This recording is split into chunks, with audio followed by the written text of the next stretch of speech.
What's up, Lantern fans? It's the Emerald Enthusiast, the co-host of the Emerald Echo podcast. Here with a look at this Funko Pop figure of White Lantern Wonder Woman.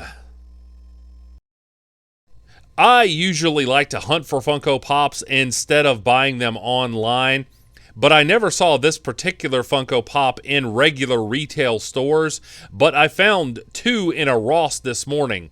So with that being said, let's get a look at the box details. On the front, it says White Lantern Wonder Woman with a partial product shot. On the side, we get a partial window. We get a full body product shot on the side. This is number 423 in the series. There's also a Black Lantern Wonder Woman pop, and I have one of these, but I have yet to find a second one for a review. On the top, it says Funko Pop. There's product information on the bottom, and the pop is visible through the front window of the package.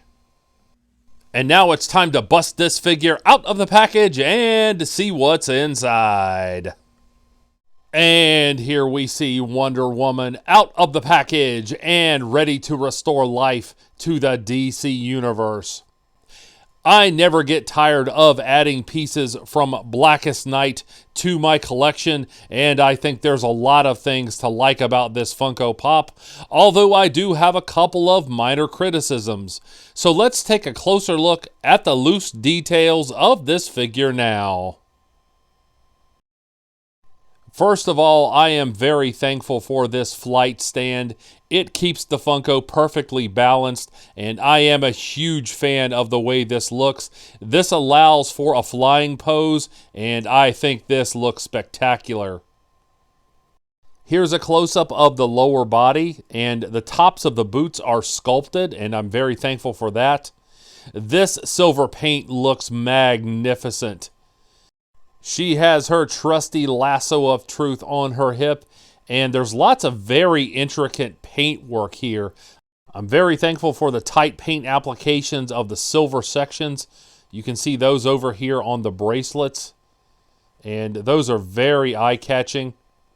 Speaking of eyes, I do have a minor problem with this eye. It looks like someone touched it up after the original application, and it looks a little sloppy, unfortunately. On a more positive note, the tiara looks amazing. All of the silver paint up here looks excellent, and the White Lantern symbol has been executed to perfection. Another minor issue that I have is with the hair color. Now, the sculpting is perfectly fine. You can see the individual strands. It's long, flowing hair, and that's what we expect out of a Wonder Woman collectible. However, it's more of a gray color than jet black, so I found that to be an odd color choice. The figure does have articulation at the neck joint. It moves back and forth easily. So now let's take a closer look at the White Lantern ring.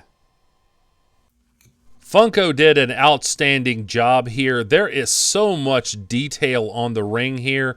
You can see the White Lantern Corps symbol, and that is very impressive for this scale. And for a comparison to other White Lantern Funko Pops, here is Wonder Woman with White Lantern Kyle Rayner and White Lantern Sinestro. If you're a collector of pops based on DC properties, or a fan of Wonder Woman, or a collector of all things Green Lantern like I am, I certainly recommend that you add this Funko Pop to your collection.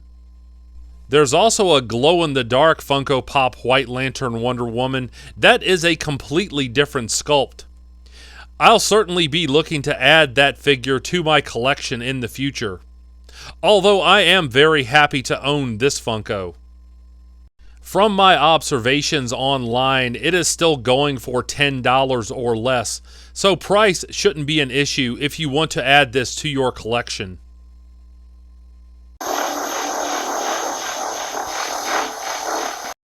I hope you have enjoyed this review. If so, please like and subscribe.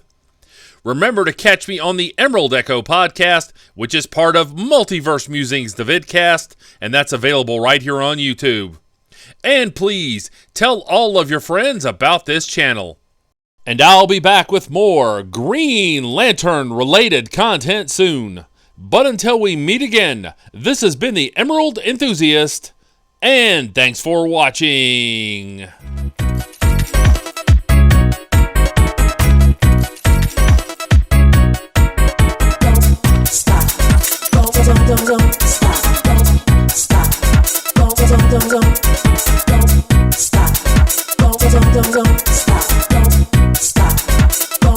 Stop.